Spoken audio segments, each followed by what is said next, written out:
Bueno, buenos días a todos. Sean bienvenidos una vez más a este ciclo que, como muchos de ustedes ya saben, surge como una forma de pensar y de generar un ámbito de reflexión respecto del país al que creemos que se debería apuntar. Y la idea ha sido siempre elevar las miras y imaginarnos 20 años para adelante, como una forma de evadirnos un poco del inmediatismo y del mero cálculo en función de periodos de gobiernos y buscar consensos de una manera más liberados, mirando 20 años para adelante. Así han pasado por este ciclo diferentes actores políticos de distintas generaciones. Hemos convocado también a economistas con diferentes visiones, y algunos analistas destacados también han estado en él.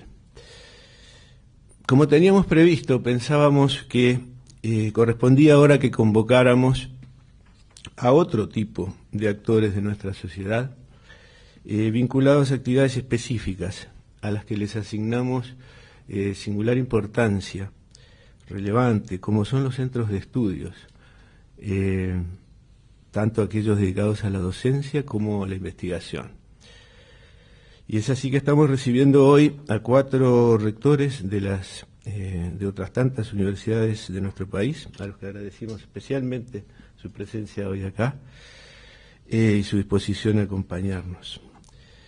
El doctor Rodrigo Arocena, el doctor Jorge Grunberg, el padre Eduardo Casarotti y el doctor Eduardo Pérez de Castillo han comprendido nuestra preocupación y, diría además, nuestra vocación por generar encuentros donde, respetando las ideas de todos y cada uno, tengamos por finalidad no otra que la de provocar cambios positivos para nuestra sociedad.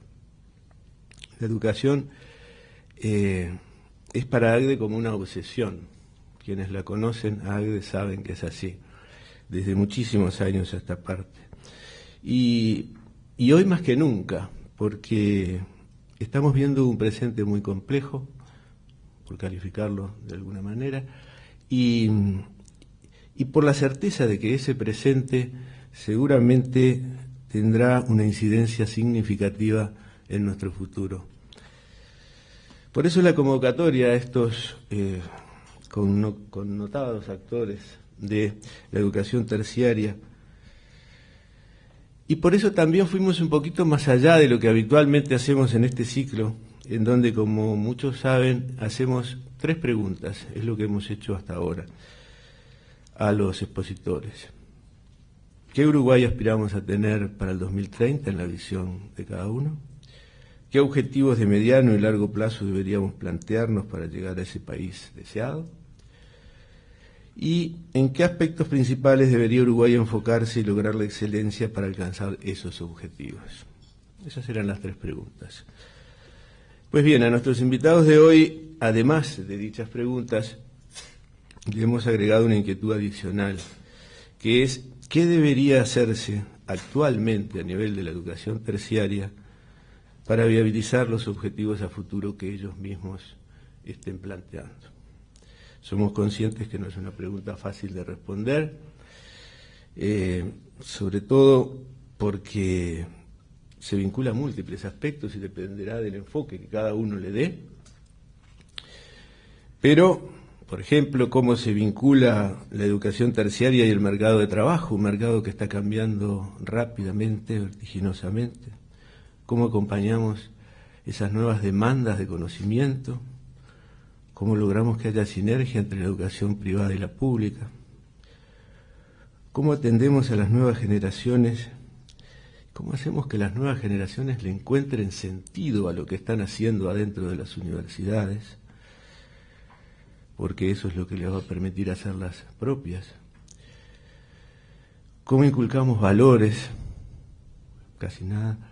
Y podríamos seguir, pero dejemos a nuestros invitados, a quienes volvemos a reiterar nuestro agradecimiento, para que nos den su autorizada versión sobre los hechos que cada uno considera más relevantes, que es los objetivos a alcanzar en este ciclo, que es pensar el futuro, pero encontrar pasos concretos que deben comenzar a darse hoy para que lleguemos a ese país que estamos imaginando. Muchas gracias. Bueno, buenos días a todos. Agradezco a ACDE por la amable invitación. Solamente anuncio que si viene el rector Casarotti no vengo más, porque trabajé mucho y ya dijo todo. Le voy a preguntar a mi amigo Snowden cómo hizo, pero las mismas gráficas. Es más, hasta dijo las cosas que pensé, no las que escribí, así que debe haber técnicas nuevas. Solo discrepo, como voy a decir algo, ahora en algo con Eduardo, que es en el tema del benchmarking. Ahora voy a hablar un poco de eso. Porque Eduardo decía, tenemos que ponernos como objetivo converger a los promedios de la región, y yo en eso estoy en desacuerdo. Y también más arriba también estoy en desacuerdo. Creo que hay que hacer benchmarking con otras regiones y con otros países. Ahora me voy a explicar. Dado el tiempo limitado que tenemos, lógicamente, me voy a concentrar en solamente un par de ideas, que son las que están ahí. Una es cuál debe ser nuestra meta, cuando pensamos en 2030 o en cualquier otra fecha, cuál debe ser nuestra meta. El punto central que quiero hacer es que Uruguay se convirtió en un país de ingresos medios y que entonces ahora tenemos por delante el próximo paso, que hay que ver cuál es. Uno puede ser pasar a ser un país de ingresos altos y otro es revertir, como le pasa a la mayoría de los países en realidad, y volver a ingresos medios o bajos. Para pasar a ser un país de ingresos altos hay que hacer muchas cosas que no se han hecho hasta ahora históricamente. Y creo que la única posibilidad hoy en día, con la división geopolítica internacional del trabajo que hay, es transformarnos en un país productor de conocimiento.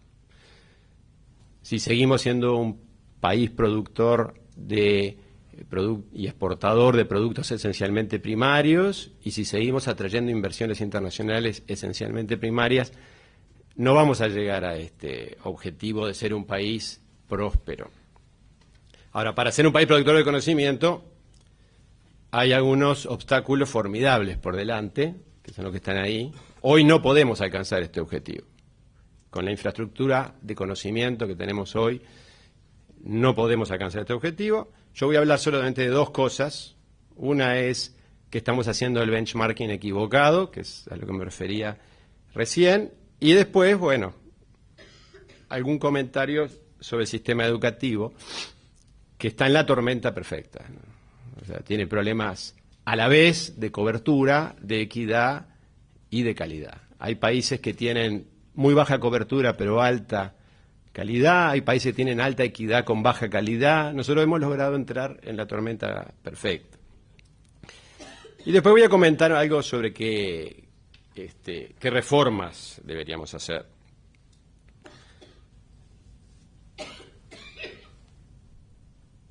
E insisto en el benchmarking porque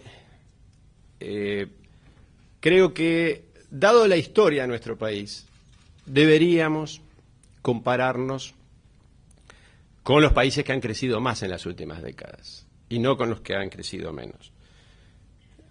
Todos los empresarios, como son ustedes, saben la importancia del benchmarking, que sin benchmarking es muy difícil progresar, pero que hacer el benchmarking equivocado puede ser perjudicial.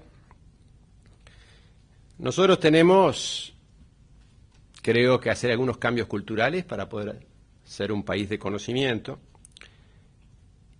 Y uno de esos cambios culturales es superar el déficit aspiracional que tenemos. Nosotros no tenemos que aspirar a converger al promedio de América Latina. Tenemos que aspirar a progresar mucho más. Y no estoy diciendo de compararnos con Francia, ni compararnos con Inglaterra, ni compararnos con Estados Unidos, ni compararnos tampoco con países enormes como China o India. Estoy hablando de compararnos con países que, como les voy a mostrar, hasta hace poco tiempo estaban peor que nosotros en muchos indicadores y que tienen actualmente y en el pasado problemas más graves que los nuestros y vecinos más dificultosos que nosotros. Pues si nosotros nos quejamos del puente, los problemas en los puentes, pregúntenle a Israel qué problemas tiene con los vecinos, o a Taiwán, o Singapur, que sí tienen problemas bastante más grandes que nosotros. Las universidades tenemos una obligación especial en este sentido, porque las universidades tenemos una responsabilidad social de combatir el parroquialismo. Nosotros tenemos que ser una antena que conecta al país con el resto del mundo y que provee perspectiva. Esa es nuestra responsabilidad social. Nuestro sistema educativo tiene problemas, como decía, de calidad. Las pruebas PISA son un indicador, pero hay muchas otras, pruebas CERCE, TIMSS, en fin, una cantidad. Ahora hay un Instituto Nacional de Evaluación Educativa en el Uruguay, por suerte, que va a aportar en este terreno a conocer más. Hay problemas de cobertura, hay problemas de equidad y también hay problemas culturales. Hay que entender que estos problemas de la educación no son de hoy, no son de este gobierno ni del anterior, son problemas históricos. El Uruguay dejó de mirar la educación, dejó de invertir en educación hace décadas y el resultado es el que tenemos. Y hemos tenido una tendencia a confundir gasto con resultado. Es decir, pensamos que al aumentar gasto hemos de alguna manera hecho un progreso, cuando eso no es correcto. Por último, en esta materia quiero comentar que si bien yo voy a poner el foco en las mejoras de educación, pues el tema que conozco más y que creo que es esencial para el país, hay que recordar que cuando uno hace un proyecto de país, hay que recordar que una educación de calidad no alcanza, hay que evitar el riesgo de pensar que si invertimos todo en la educación, de alguna manera vamos a tener una solución mágica para progresar. Una educación de calidad no alcanza. Caso de Cuba, por ejemplo. Cuba tiene un sistema educativo excelente, de clase mundial, y sin embargo está exportando sus universitarios a trabajar afuera porque no tiene una economía que logre capitalizar esos activos de conocimiento. Ya, habiendo dicho esto, y aprovechando que Eduardo ya presentó una cantidad de cosas sobre desigualdad, yo me voy a concentrar en un punto en particular, que es este. En los quintiles más bajos de la población, es decir, en general, una opción cultural sana para un país es decirle a la gente que estudie. Cuando los hijos quieren transformarse en estrellas de fútbol, un país sano culturalmente le va a decir, mira, estrella de fútbol, estrella de rock, narcotraficante, son carreras de alto retorno, pero altísimo riesgo, de vida profesional corta, en el caso de los narcotraficantes, de vida física corta, muchas veces además. Y entonces un país sano culturalmente a sus hijos le va a decir, bueno, no debería haber dudas de eso. Entre todas las casas de ustedes, los que tienen hijos adolescentes, como tengo yo, vendrán y le dirán que acaban de ver Glee y quieren ser cantantes, bailarines, actores o, por supuesto, jugadores. Y una país sano culturalmente va a decir, no, hay que invertir en educación. Ahora, ¿cuál es el problema con esto? Fíjense, acá yo no voy a publicar un artículo científico con estas cifras porque me fue difícil armarlas. Apliqué unas técnicas econométricas bastante robustas, pero no son para publicar. Si una revista me lo publica, nunca más mando nada a la revista. Pero son lo mejor que se puede hacer con las cifras disponibles. Fíjense ustedes que un niño uruguayo del 20% más pobre de la población, o sea, lo que se llama el primer quintil, tiene una probabilidad de culminar una carrera universitaria, si es de Montevideo, del 1%. Si es del interior urbano, de 0,4%. Estoy leyendo las cifras porque me parece que de allá capaz que no se ven. Si no, no leería PPTs, como le decimos a los profesores de OR. Nunca lean los PPTs. Yo estoy leyendo PPT porque me parece que no se ve de allá. Y si es del interior rural, desaparece del radar, 0,15%. Ahora, fíjense ustedes que, según un estudio de la ONFI, la Organización Nacional de Fútbol Infantil, que hizo un estudio bastante serio con esto, tiene unos 60.000 niños jugando, ellos calcularon a lo largo de varias generaciones que los que van a terminar jugando en primera división del fútbol profesional van a ser casi 1%. O sea, es mucho más que las probabilidades de un niño del interior urbano o del interior rural de hacer una carrera universitaria. Entonces, ¿con qué credibilidad, con qué autoridad moral le vamos a decir a los niños inviertan en estudiar, terminen el liceo? Claro, no todos van a ser diputados, pero cuando tenemos esta clase de cifras en el Uruguay, no tenemos credibilidad como sociedad para exigir o incentivar a los jóvenes a continuar en el sistema educativo como una de sus, como lo que debería ser su vía al futuro. Fíjense ustedes que esta trampa de la desigualdad no es solamente un tema de equidad, además es un tema profundo de económico para el país, porque en un país de 3,5 millones de habitantes, si nosotros vamos a pensar que nos vamos a transformar en un país de productores de conocimiento solamente con los hijos de los que están hoy acá en el desayuno, no van a surgir muchas startups. Nosotros tenemos que capitalizar todos los activos intelectuales de todo el país, porque somos un país muy chico. En la India, donde hay una inequidad enorme, igual hay 300 millones de personas con educación superior, pero en nuestro país eso no hay. Entonces, no solamente tenemos un imperativo moral de hacer que todas las ciudadanos puedan acceder a la educación superior, además tenemos un interés importante económico en que toda esa ciudadanía pueda acceder a cultivarse. A la larga, el problema es que con estas cifras, con esta clase de inequidad, a la larga se socava la legitimidad de la democracia. ¿Sí? Con el tiempo, las capas sociales excluidas de la población, que es donde hay más niños además, en los quintiles inferiores, van a terminar descreyendo, porque si la democracia, en definitiva la democracia es un pacto de convivencia, no es otra cosa que un pacto de convivencia. En definitiva, van a terminar pensando que quizás hay otras mejores maneras de progresar, si la democracia lo que les ofrece es esta clase de caminos cerrados.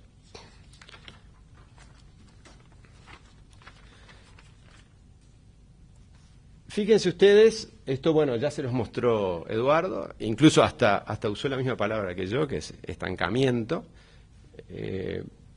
Estos son los, como ya dijo Eduardo, no logramos progresar en la cantidad de alumnos de bachillerato. Esto le quería mostrar que es una cuestión histórica, ¿no? Fíjense ustedes cómo Uruguay sacó la vista de la pelota en esto. En 1912 había más o menos 2.000 estudiantes de secundaria. 100 años después había 200.000. O sea que aumentó 100 veces la población, se masificó la educación secundaria. Y sin embargo, el porcentaje del producto que a lo largo de 100 años aumentó solamente 13 veces. Esto es y bueno, obviamente a lo largo de esos 100 años hubo gobiernos de todos los colores y militares en el medio y de todo. O sea, nadie lo vio. O sea, la sociedad uruguaya dejó que creciera 100 veces la cantidad de alumnos de secundaria y por alguna razón se le ocurrió que eso se podía atender con un presupuesto que crecía poco y nada.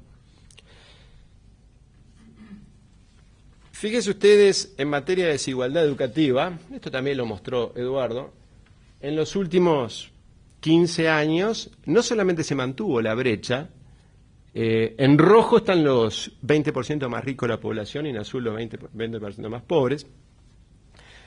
Como ustedes pueden ver ahí, hace 15 años había una brecha de más o menos 6 años de educación, esos son los años de educación promedio, y ahora es casi 7 años. O sea que esto viene creciendo. Y esto es la desigualdad educativa medida en el porcentaje de uruguayos con educación terciaria. También, no repito, porque ya lo mostró Eduardo con muy parecido, pero el mensaje acá es que la brecha viene creciendo, que ese es el problema que tenemos. Como decía hoy, yo creo que el único camino, porque tampoco es cuestión de decir hay poco presupuesto, vamos a subirlo, porque no hay dónde sacarlo. La única manera de poder invertir más recursos en educación y hacer las reformas que hay que hacer al mismo tiempo, porque no se puede gastar sin reformar, no se puede reformar sin gastar en general, pero tampoco se puede gastar sin reformar, o sea, hay que tener cuidado con eso. Pero la única manera que tengamos los recursos es pasar a ser un país de ingresos altos. Los economistas y los cientistas políticos tienen dudas si estamos en qué punto estamos entre ingresos bajos e ingresos medios, dependiendo con quién hable, lo voy a poner un poquito para allá. Pero no hay duda que la única manera de conseguir los recursos que necesitamos es pasar a ser un país de ingresos altos. Un país de ingresos altos en la sociedad del conocimiento se basa en un trípode que es el que, como ese, universidades y institutos de investigación y demás que generan conocimiento y conocedores, o sea, personas formadas. Las empresas reciben ese conocimiento, generan bienes y servicios con alto grado de valor, lo exportan y tenemos un Estado presente que provee reglas, corrige fallas de mercado y demás. El problema es cuando este trípode no funciona. ¿Cuándo no funciona? Y bueno, cuando alguno de los nodos toma el lugar de otro. Es decir, si el Estado quiere funcionar como empresa, da problemas. Si la empresa quiere funcionar como Estado, como pasa en algunos países de América Latina, donde hay empresas que capturan al Estado, da problemas. Si la universidad quiere funcionar como una empresa, también da problemas. Si la empresa quiere funcionar como una universidad, también. O sea, la manera de generar valor en la sociedad del conocimiento es que cada uno tenga su rol y que existan los canales de comunicación para generar la tracción necesaria. Fíjense ustedes que estamos lejos de pasar a ningún tipo de ser productor de conocimiento.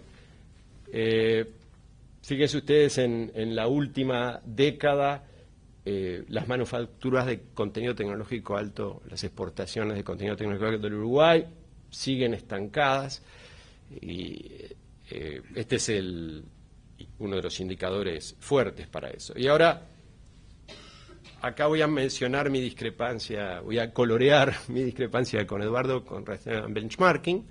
Como ven ahí, esta es la gente con carreras universitarias terminadas de una cantidad de países, arrancando en 1950, porque me dio un poco de trabajo conseguir estas cifras, pero la perspectiva histórica es muy importante en esto. Fíjense ustedes que hace 60 años estábamos empatados con esta gente. Teníamos más o menos el mismo porcentaje de población con carreras universitarias, con educación superior terminada. Y fíjense ustedes lo que va pasando. Hoy en día, Corea del Sur tiene casi un quinto de la población, ya de más de 25 años con educación terciaria culminada. Singapur nos duplica y Uruguay va bajando. Esto es a lo que me refería con hacer un benchmarking estratégico. Corea del Sur es un país donde los abuelos de los ingenieros que hay hoy en Corea del Sur eran analfabetos. Era un país que estaba ocupado por los japoneses. Bueno, hoy en día Seúl tiene no sé cuántas bombas nucleares que les apuntan adentro de la ciudad, desde Corea del Norte. O sea, es un país que no le faltan problemas. Singapur era un país que era un conjunto de pantanos. Cuando Malasia se hizo independiente dijo no lo quiero, eso lo dejó de lado. O sea, Singapur quedó ciudad-estado dejada de lado. Y fíjense, sin embargo, además esto tiene otro mensaje, ¿no? Que es Fíjese que en relativamente poco tiempo pasan estas cosas, porque a veces la discusión del Uruguay es, y gastamos más porque no se ven resultados, y bueno, porque los resultados en educación se ven, no sé, en siglos, no se ven en siglos, se ven en décadas o menos incluso. Fíjense ustedes, cuando hablamos de la sociedad del conocimiento, obviamente las publicaciones científicas son un indicador central. Fíjense las publicaciones científicas en computación. Yo elegí lo que es mi profesión, ¿tá?, que es la computación.